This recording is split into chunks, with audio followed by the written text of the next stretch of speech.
இந்த மாசத்துல சனிக்கிழமை 4 நாள், ஞாயிற்றுக்கிழமை 4 நாள், ரம்ஜான் 1 நாள், காந்தி ஜெயந்தி 1 நாள், ஆயுத பூஜா 1 நாள், விஜயதசமி 1 நாள், தீபாவளி 1 நாள், மொத்தத்துல 13 நாள் லீவு. இந்த மாசம் ரொம்ப நல்ல மாசம். கைஸ், தமிழக வெற்றி கழகத்தோட தலைவர் விஜயை சுத்தி நடக்கும் மர்மம் என்ன அப்படின்றதான் பாத்தீங்கன்னா எல்லா மீடியா ஹவுசஸும் பேசிக்கிட்டு இருக்காங்க. அடுத்தடுத்து ரத்து செய்யப்படும் விஜய் பிரச்சாரத்தால் மர்மம் நீடித்துக் கொண்டிருக்கிறது. என்ன நடக்குது அவர் சுத்தி, என்ன பிரச்சனை, எதுக்காக அடுத்தடுத்து பிரச்சாரம் எல்லாமே கேன்சல் பண்ணிட்டு இருக்காரு, ரத்துன்னு சொல்லிட்டு ஃபுல்லா ரத்தா போயிட்டு இருக்கு. ஸ்கூல் படிக்கிற பசங்க ஸ்கூலுக்கு லீவ் போடுற மாதிரி அடுத்தடுத்து இந்த மனுஷன் வந்து பாத்தீங்கன்னா பிரச்சாரத்துக்கு லீவ் அடிச்சிட்டு இருக்காரு.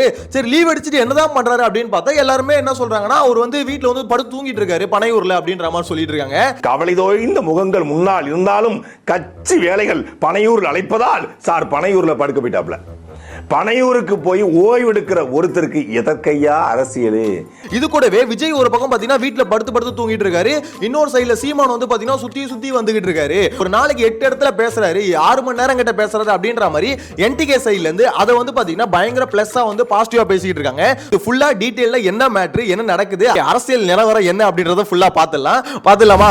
எனக்கு தெரிஞ்சு தமிழக வெற்றி கழக தலைவர் இருக்காருல விஜய் அவர்கள், சோ அவரு வந்து பாத்தீங்கன்னா அரசியல்ல ஒரு பயங்கரமான சோம்பேறி அப்படின்னு நிறைய பேர் சொல்றாங்கல்ல. சோ இது வந்து இப்போ நாளுக்கு நாள் கொஞ்சம் கொஞ்சமா ஒரு ப்ரூவ் பண்ணிட்டு இருக்காரோ அப்படின்ற மாதிரி தான் சொல்ல தோணுது.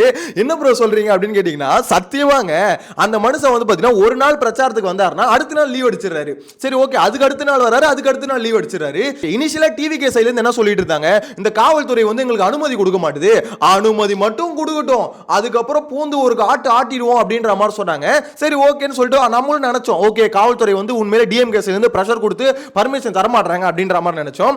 மகன்களா திமுக ரெடி ஆகிக்கோங்க, அவர் ரோட்டுக்கு வரும்போது நீங்க செத்தீங்க. நான் இப்பயே சொல்லிட்டேன், இத்தனை நாள் நீங்க ரோட்டுக்கு உள்ள அவரை எழுதி வச்சுக்கோங்க, உங்க பரம்பரையே வருத்தப்பட போகுது. அதுக்கு அடுத்து பாத்தீங்கன்னா பர்மிஷன் கொடுத்துட்டாங்க. சோ இதுக்கு அடுத்து பாத்தீங்கன்னா எங்களுக்கு பயங்கர ரெஸ்ட்ரிக்ஷன் வைக்கிறாங்க. சோ அதனால தான் எங்களால பாத்தீங்கன்னா கரெக்டா வந்துட்டு போக முடியல அப்படின்ற மாதிரி சொல்லிட்டு இருந்தாங்க. அதுக்கப்புறம் அந்த ரெஸ்ட்ரிக்ஷன்ஸும் பாத்தீங்கன்னா எல்லா கட்சிக்கும் என்ன இருக்கோ அதே ஃபார்மேட் தான் இவங்களுக்கும் அப்படின்ற மாதிரி சொல்லிட்டாங்க. சோ அதையும் கொடுக்க ஆரம்பிச்சிட்டாங்க, எந்த ரெஸ்ட்ரிக்ஷன்ஸும் இல்ல. மத்தவங்களுக்கு எப்படி டைம் ஸ்லாட் ஒதுக்குறாங்களோ அதே தான் இவங்களுக்கும் டைம் ஸ்லாட் ஒதுக்குறாங்க. அப்படி இருந்தாலும் விஜய் வந்து கேன்சல் பண்றாரு.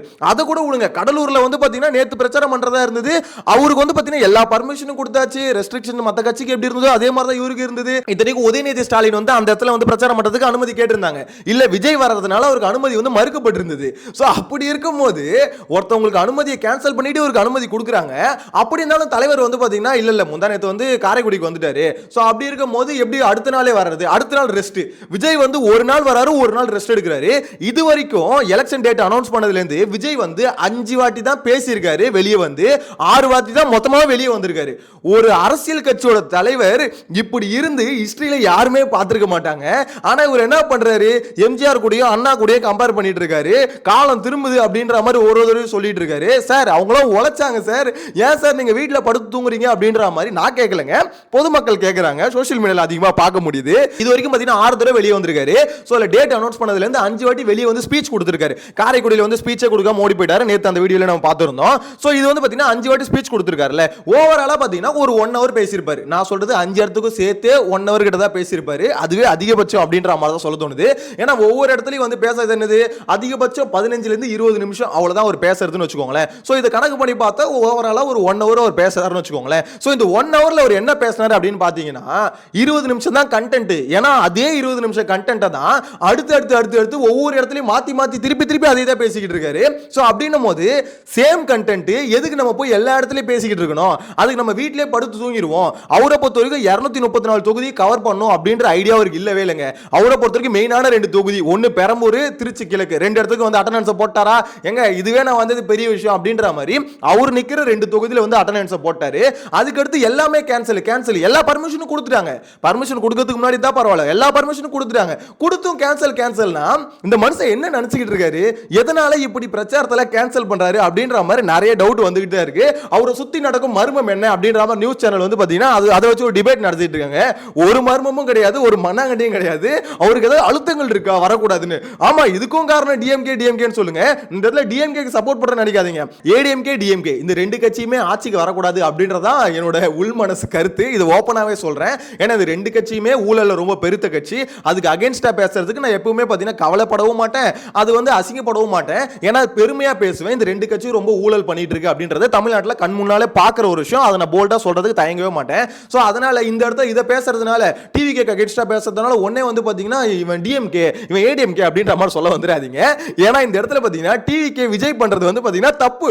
அவர் வந்து எலெக்ஷன்ல எப்படி நினைச்சிட்டாருன்னா, நம்ம மொத்தமா ஒரு 5ல இருந்து 10 இடத்துக்கு சும்மா போயிட்டு வந்தா போதும், அப்படி போயிட்டா ஓவராலா நம்ம வந்து எல்லா மீடியா ஹவுசஸுக்கும் காசை கொடுத்து நம்மள வந்து லைவ் போட வச்சு அதை வச்சு 234 தொகுதியில வந்து பாத்தீங்கன்னா நம்ம ஓரளவு கணிசமான ஓட்டு வாங்கிடலாம், அதை வச்சு 117 இடத்துக்கு மேல ஜெயிச்சு தனி மெஜாரிட்டியில நம்ம ஆட்சியை பிடிச்சிடலாம் அப்படின்ற மாதிரி மனுஷன் நினைச்சுக்கிட்டு இருக்காரு. அரசியல் அவ்வளோ ஈஸியா சார் அப்படின்ற மாதிரி தான் கேட்க தோணுது. நீங்க இந்த எஃபர்ட் கூட போடல, இந்த கஷ்டம் கூட படலனா அப்புறம் எதுக்கு நீங்க அரசியலுக்கு வரீங்க? உங்களுக்கு அரசியலுக்கு வந்து சேவை பண்ணணுன்ற ஒரு எண்ணம் இருக்குல்ல, அப்ப மக்களுக்காக கஷ்டப்பட கூட தயாரா இருக்க மாட்டீங்களா? எனக்கு வந்து எல்லாத்தையும் விட்டுட்டு வந்திருக்கேன், அவ்வளோ வழிகள் எனக்கு இருக்கு. அவர் கடைசி வரைக்கும் அவர் பேசுறது என்னன்னு பாத்தீங்கன்னா அவரோட சொந்த பிரச்சனையை தான் பேசிட்டு இருக்க. ஜனநாயகம் ரிலீஸ் பண்ணல, என்னோட சொந்த பிரச்சனை. எனக்கு வந்து பாத்தீங்கன்னா அவதூறு என்ன சுத்தி கலப்புறாங்க, அது அவரோட சொந்த பிரச்சனை. அத்தனை வழிகளையும் தாங்கிக்கிட்டு மக்களுக்கு என்ன பிரச்சனைன்னு அந்த மனுஷன் பேசவே மாட்டாரு. அவர் அதுதான் சொல்றேனே, ஆக்சுவலா ஒருத்தவங்க பேசுறதுனா சும்மா பேச்சாளர்கள் எல்லாம் பேசிட முடியாது, மண்டைக்குள்ள மேட்டர் இருந்தா தான் பேச முடியும். அதாவது மக்களுக்கு இந்த பிரச்சனைகள்லாம் இருக்கு, இந்த பிரச்சனையை வந்து எடுத்து பேசணும், நம்ம பேசினா ஒரு அட்டென்ஷன் கிடைக்கும் அப்படின்றது பேசிக்கா அவருக்கு புரிதல் இருக்கணும். அவருக்கு அரசியல் புரிதல் எனக்கு தெரிஞ்சு சுத்தமா இல்லையோ அப்படின்ற மாதிரி தோணுதுங்க. உண்மையிலே விஜய் நான் நாளுக்கு அவர் இப்படி இருந்த லெவல் வந்து பாத்தீங்கன்னா குறைஞ்சிக்கிட்டே வருது. டிவிகேல இருந்த நிறைய பேரே பாத்தீங்கன்னா அதுக்கே அடுத்த கட்சிக்கு வந்து தாவிக்கிட்டு இருக்காங்க. ஏன்னா வெளியே சொல்லிக்க முடியல, இந்த மனுஷன் பண்றதுல என்னடா அரசியல்ல வந்து ஏதோ காமெடி பண்ணிட்டு இருக்காரு அப்படின்ற மாதிரி தான் நிறைய பேர் ஃபீல் பண்ணிட்டு இருக்காங்க. சோ அந்த மாதிரி தான் இந்த மனுஷன் பண்ணிட்டு இருக்காரு. ஃபுல்லா கேன்சல் இதுக்கு முன்னாடியே பர்மிஷன் கொடுக்கல அப்படின்ற மாதிரி ஒரு உருட்டிட்டு அதை வச்சு கேன்சல் பண்ணிட்டு இருந்தாங்க.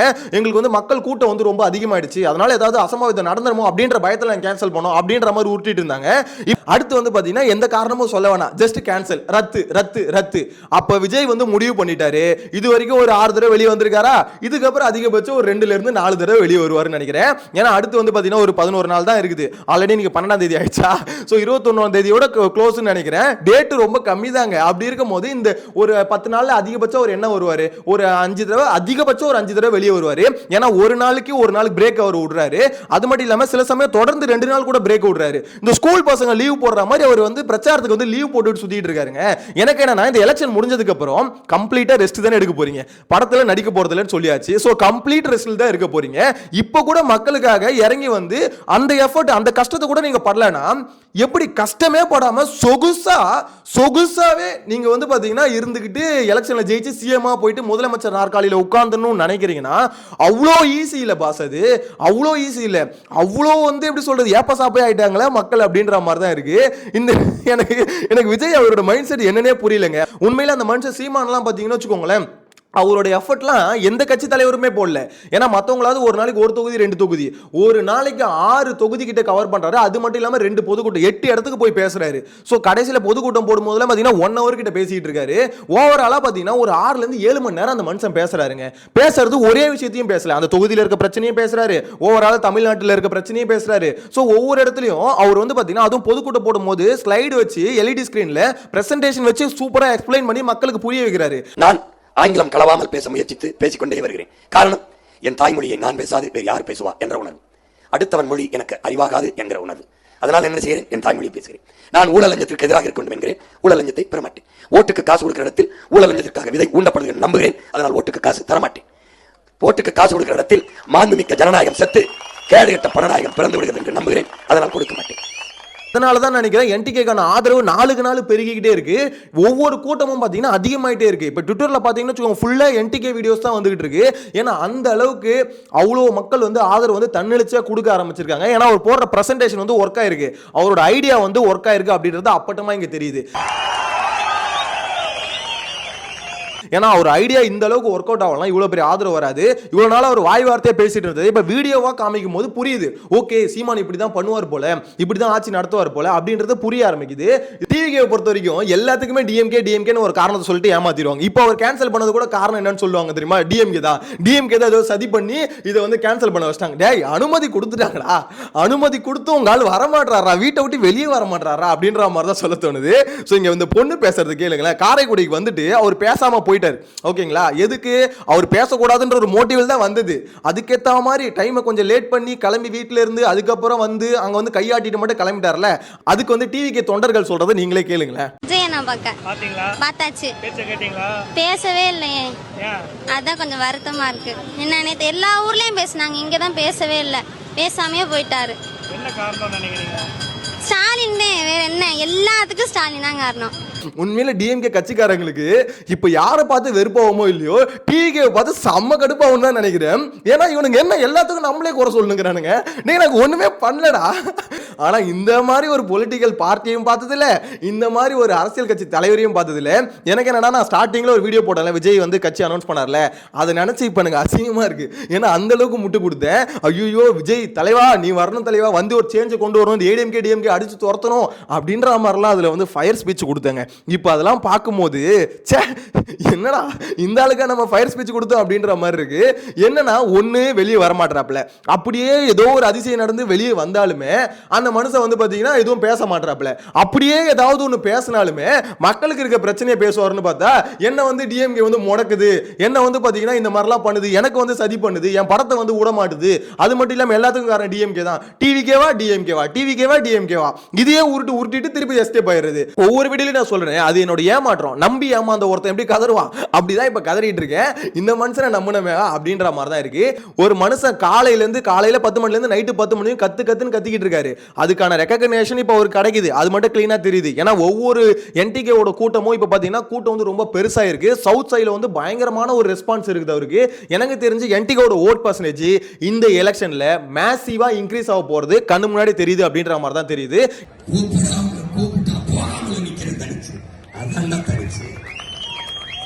ஏன்னா சோசியல் மீடியால கிளீனா பார்க்க முடியுது அவங்களுக்கு வர கூட்டம், அவங்களுக்கான ரெஸ்பான்ஸ். இன்ஸ்டாகிராம் ஃபுல்லா என்டிகே ஆக்கிரமிச்சிருக்கிறது.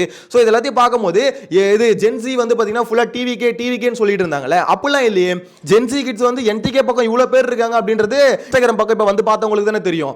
அவ்வளோ ரீல்ஸ், லட்சக்கணக்கான ரீல்ஸ் என்டிகேக்கு ஆதரவா. ஸோ அப்படின்னும் போது சீமானோட எஃபர்ட் இங்க கிளீனா அவருக்கான ரிசல்ட் கொடுக்குது அப்படின்றது கிளியரா தெரியுது. அவர் போடுற உழைப்புக்கு ஒரு விஷயம் வந்து பாத்தீங்கன்னா ஒரு கிடைக்குது, கண்ணு முன்னாடி அதுக்கான ரிசல்ட் அவர் பாக்குறாரு அப்படின்றதான் தெரியுது. இது வந்து பாத்தீங்கன்னா கன்ஃபார்மான ரிசல்ட்டா மே 4ஆம் தேதி மேபி அவர் பாப்பாரு. எலெக்ஷன் ரிசல்ட் அப்ப அவர் பார்க்கிறதுக்கான வாய்ப்பு இருக்கு அப்படின்ற மாதிரி தான் தோணுது. இது விஜய்க்கும் கிடைக்கும். ஆனா விஜய் வந்து அது எஃபர்ட்டை போடணும். விஜய் வந்து ஓகே மக்களுக்கான பிரச்சனை என்னன்னு யோசிக்கணும், இதெல்லாம் பண்ணணும் அப்படின்ற ஒரு விஷயம் வேணும். ஆனா விஜய்க்கு வந்து அப்படி ஒரு இதுவே இல்லை, ஒரு கனவே இல்லை. ஒரு கனவு இருக்கணும், இந்த தமிழ்நாட்டை இப்படி மாத்தி அமைக்கணும் அப்படின்ற ஒரு கனவு இருக்கணும். அந்த கனவு சுத்தமா இல்லாம அவரோட ஒரே கனவா என்னன்னா அந்த சிஎம் நாற்காலியில போய் உட்காரணும், அந்த சீட்ல நான் உட்கார்ந்து Vijay chief minister of Tamil Nadu அப்படின்னு சொல்லும் போது அவருக்கு ஒரு கெத்து வரும்ல, அந்த கெத்து தான் தலைவனுக்கு தேவைப்படுது. படத்துல எல்லாம் மாசா இருந்தே பழகிட்டாரு. ஸோ அப்படின்னும் போது இங்க நிஜத்திலேயே மாசா இருக்கணும்னு நினைக்கிறாரு. ஆனா மாசா இல்ல பாஸ், இது ரொம்ப டமாசா இருக்குது. வீட்டுக்குள்ள இருந்தீங்கன்னா உங்களை சோம்பேறி தான் ட்ரோல் பண்ணுவாங்க, மீடியா முத கொண்டு போட்டு கலாய்க்குது. அதில் இருக்கும் மர்மம் என்ன, ஒரு மண்ணாங்கட்டியும் கிடையாது, ஒரு மர்மமும் கிடையாது. டேய் நேத்து வந்துட்டேன்டா வெளியே, ரொம்ப டயர்டா இருக்குடா, இன்னைக்கு தூங்குறேன்டா, அவ்வளவுதான். நேத்து வந்துட்டேன், இன்னைக்கு ரொம்ப டயர்டா இருக்கு, வீட்டுல தூங்கிறேன், நாளைக்கு வருவேன். திருப்பி நாளைக்கு வந்ததுக்கு அப்புறம் அடுத்த நாள் வரமாட்டேன், அடுத்த நாள் கேன்சல் என்ன பண்ணுவேன், திருப்பி வீட்டுல தூங்குவேன். இது வரைக்கும் விஜய் எத்தனை ஷெட்யூல கேன்சல் பண்ணிருக்காரு அப்படின்னு சொல்றேன். அப்பயாவது அந்த லட்சணம் என்னன்னு நிறைய பேருக்கு தெரியட்டும். ஆக்சுவலா March 30 Villivakkam cancel, April 6 Villivakkam திருப்பி ஷெட்யூல் பண்ணாங்க கேன்சல். அதுக்கடுத்து April 6 T Nagar cancel, April 9 Kurinjipadi, April 9 Vadalur, April 9 Neyveli, April 9 Tittakudi, April 11 Kurinjipadi திருப்பி ரீஷெட்யூல் பண்ணாங்க, அதுவும் cancel. April 11 Vadalur cancel, April 11 Neyveli cancel, April 11 Tittakudi cancel, திருப்பி April 12 Cuddalore cancel, April 12 Kanyakumari cancel, April 13 Gummidipoondi cancel, April 13 Gummidipoondi cancel. என்னடா இவ்வளவு மோசமா போயிட்டு இருக்கு அப்படின்ற மாதிரி தான் இருக்கு. கேன்சல் ரீஷெட்யூல் பண்ணாலும் கேன்சல். அவர் என்ன பண்ணுவார், வீட்டுல உட்காந்துக்கிட்டு ஆக்சுவலா மைண்ட் செட் ப்ரிப்பேர் பண்ணுவார் போல. இன்னைக்கு போலாமா வேணாமா, லைட்டா கொஞ்சம் ரெஸ்ட் எடுக்கணும்னு தோணுது, சரி போவோம் அப்படின்ற மாதிரி யோசிச்சு ஓகே ஷெட்யூல் பண்ணுங்கன்னு ஒரு போல இருக்கு. அதுக்கப்புறம் வேணாம் அப்படின்னு தோணி பாத்தீங்கன்னா கேன்சல் பண்ணுங்க அப்படின்னு சொல்லுவார் போல இருக்கு. புஷி ஆனந்த் ரொம்ப பாவம் போல இருக்குங்க உண்மையிலேயே அந்த மனுஷன்.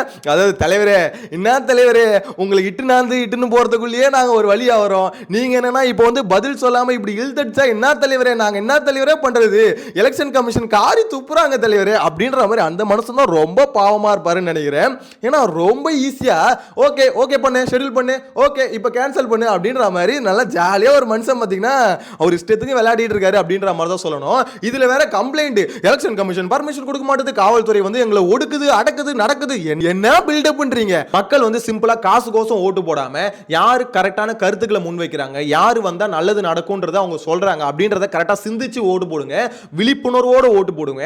சும்மா வந்து பாத்தீங்கன்னா ஒரு ஹீரோ மெட்டீரியல் அப்படின்னு சொல்லிட்டு ஃபேஸ் வேல்யூக்கும் ஓட்டு போடக்கூடாது, சும்மா வந்து காசுக்கு 500க்கும் 1000க்கும் அசிங்கமாவும் ஓட்டு போடக்கூடாது. இந்த ரெண்டு விஷயமும் இல்லாம யாரு வேணா அரசியலுக்கு வரலாம், எந்த நடிகர் வேணா அரசியல் வரலாம். சில பேர் சொல்லுவாங்க நடிகர்கள் அரசியல் வரக்கூடாது, நடிகர்கள் கூட அரசியலுக்கு வரட்டுமே, ஆனா அரசியல் தெளிவோட வரணும், மக்களுக்கு நல்லது பண்ணணும் அப்படின்றது மட்டும் இருந்தா போதாது, எப்படி நல்லது பண்ணுவேன் அப்படின்ற ஒரு தெளிவோட அரசியல் கட்சி ஆரம்பிச்சு தமிழ்நாட்டு மக்களுக்கு நல்லது பண்ணணும்னு நினைச்சா பண்ணலாம். ஏன்னா இந்த எலெக்ஷன்ல 4 முனை போட்டி, 4 பேர் வந்து முன்னாடி நிக்கிறாங்க. அதுல ஒன்னு வந்து பாத்தீங்கன்னா டிஎம்கே, இன்னொன்னு ஏடிஎம்கே, இன்னொன்னு என்டிகே, அதுக்கு அடுத்து டிவிகே. சோ இந்த 4 கட்சி முன்னாடி நிக்குது.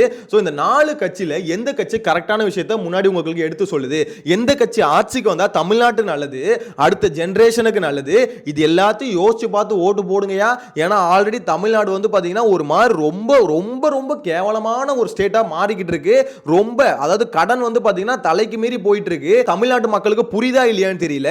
இந்த இடத்துல இபி ஏறுச்சுன்னா, கரண்ட் பில் ஏறுச்சுன்னா அதை சார்ந்து இருக்கிற எல்லாமே ஏறும். ஒரு கடையோட கரண்ட் பில் ஏறுதுன்னு வச்சுக்கோங்களேன், அந்த கடையில் வைக்கிற பொருளோட ரேட் ஏறும். ஸோ எல்லாமே ரேட்டு ஏறதான் செய்யும், விலைவாசி எல்லாமே ஏறதான் செய்யும். அது மட்டும் இல்லாமல் நிலவரி ஏறிச்சுன்னா என்ன ஆகும், அந்த கடையோட உரிமையாளர் வந்து அந்த கடைக்கான ரெண்ட் வந்து ஏற்றுவார். அந்த ரெண்ட் எங்க வரும், அந்த கடைக்காரர் வந்து விற்கிற பொருளில் வந்து ரேட் ஏறும். ஸோ ஒன்று சார்ந்து ஒன்று தான். தமிழ்நாட்டு அரசு வந்து பார்த்தீங்கன்னா நம்மளோட நிலவரி ஏற்றுறது, அது மட்டும் இல்லாமல் கரண்ட் பில்லை ஏற்றுறது, இது எல்லாமே ஏற்றுறதுக்கான காரணம் என்னது, அந்த இலவசங்களை கொடுக்குறது. ஸோ இதுக்காக இதெல்லாம் ஏற்றி அது மூலயமா வரியை வந்து அதிகமாக எடுக்கிறாங்க. அந்த வரியை அதிகமாக எடுத்து உங்களுக்கே பார்த்தீங்கன்னா 1000-2000 கொடுக்குறதா அவங்க வந்து சொல்றாங்கல்ல. ஸோ இந்த இடத்துல விலைவாசியும் சேர்த்து ஏறுது. நீங்க 10,000 செலவு பண்ணக்கூடிய இடத்துல நீங்க வந்து 15,000 செலவு பண்ணுவீங்க. ஸோ செலவுகள் அதிகமாகுது. இதெல்லாம் கொஞ்சமாவது தமிழ்நாட்டு மக்கள் யோசிக்கிறாங்களா என்னன்னே தெரியல. போய் ஒரு வேட்டிக்கும் சேலைக்கும் ஃப்ரிட்ஜுக்கும் இதுக்கு வந்து பார்த்தீங்கன்னா அசிங்கமா இலவசங்களுக்கு வந்து ஓட்டு போட்டுக்கிட்டு இருக்காங்க. 500-1000க்கு ஓட்டு போட்டுக்கிட்டு இருக்காங்க. இது எல்லாமே தனிப்பட்ட முறையில் நம்மளால சம்பாரிச்சு வாங்க முடியும். ஆனா கரண்ட் பில் வந்து ஏறத உங்களால தனிப்பட்ட முறையில் தடுக்க முடியாது. இது வந்து பார்த்தீங்கன்னா கவர்மெண்ட் தான் குறைச்சு கொடுக்கணும். ஸோ நம்ம கேள்வி கேட்க வேண்டியது, எனக்கு ஃப்ரிட்ஜ் வேணாம், எனக்கு 1000-2000 வேணாம், இந்த அன்னபூர்ணி சூப்பர் 6 எல்லாம் வேணாம், எனக்கு கரண்ட் பில் வந்து பார்த்தீங்கன்னா எதுக்கு இந்த அளவுக்கு ஏத்துற குறை அப்படின்ற மாதிரி அதை கேட்கணும். நிலவரி எதுக்கு ஏத்துற அப்படின்னு சொல்லிட்டு அதை கேட்கணும். இந்த இடத்துல எஜுகேஷனை ஃப்ரீயா கொடுக்கலாம்ல, ஏன் கொடுக்க மாட்டேற அப்படின்றத அதை கேட்கணும். மருத்துவத்தை ஃப்ரீயா கொடுக்கலாம்ல, அதை ஃப்ரீயா கொடுக்கலாம்ல அப்படின்றத அதை கேட்கணும். ஸோ இந்த இடத்துல பார்த்தீங்கன்னா எது பேசிக்கோ அந்த கேள்வியில நம்ம கேட்கணும். அதை விட்டுட்டு எனக்கு 500 ரூபா வரல, இந்த 500 ரூபா வந்தால் தான் நான் ஓட்டு போடுவேன் அப்படின்ற மாதிரி கேவலமா கேட்காதீங்க. ஏன்னா இந்த எலெக்ஷன்லயாவது ஏதாவது ஒரு சேஞ்சை கொண்டு வந்தா கொஞ்சம் பெட்டரா இருக்கும். ஒரு மாற்றம்ன்றது வரணுங்க தமிழ்நாட்டுக்கு, அதுதான் நல்லது. ஒரே விஷயம் திருப்பி ஆல்ரெடி 50 வருஷமா நடந்துருச்சு. ஸோ அப்படின்னும் போது இந்த ஜெனரேஷன் கொஞ்சமாவது யோசிங்க, ஒரு சேஞ்சை கொண்டு வாங்க அப்படின்ற மாதிரி தான் சொல்ல தோணுது. யோசிச்சு ஓட்டு போடுங்க, யாருக்கு வேணா ஓட்டு போடுங்க, பட் யோசிச்சு கரெக்டான ஆளா கரெக்டான வேட்பாளரா அப்படின்றத பார்த்துட்டு அதுக்கப்புறம் ஓட்டு போடுங்க. நெக்ஸ்ட் வீடியோல மீட் பண்ணலாம். Tata bye by.